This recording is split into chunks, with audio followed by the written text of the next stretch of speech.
I accidentally fell into the pool and quickly sank to the bottom. Even worse, the staff didn't notice me. Luckily, an orca swam over and lifted me onto the platform. You saved my life.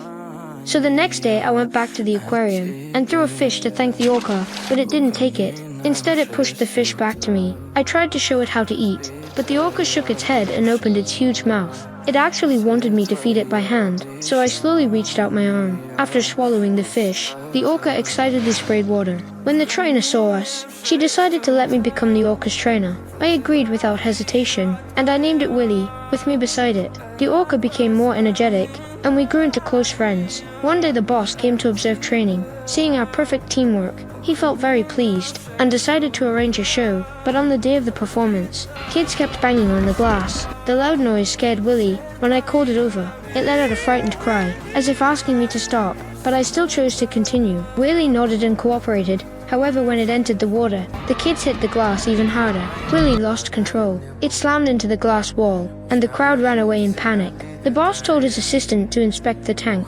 He discovered a loose screw, but instead of fixing it, he secretly made another plan. That night, I came to see Willy. After saying goodbye, I turned to leave, but Willy cried toward one side. I felt confused, so I climbed up a tower and saw its family waiting outside. Then sparks suddenly appeared in the pool. I rushed down and saw people removing screws. Water was spraying everywhere. I knocked on the janitor's window. Someone was trying to kill the orca, because if it died, the boss would get $1 million insurance payout. So I suggested returning the orca to the ocean. The next day, we transported the orca by trailer and pushed it back into the sea. Everyone cheered with relief, but suddenly 2 boats blocked our way. They dropped a giant net and trapped the orca. I ran in the opposite direction and climbed onto a rock wall. I signaled it to make one last jump. Finally, the whale leaped high into the air, just like we had practiced. I was overwhelmed with joy. It was finally free. So what kind of marine life do you like? Please comment.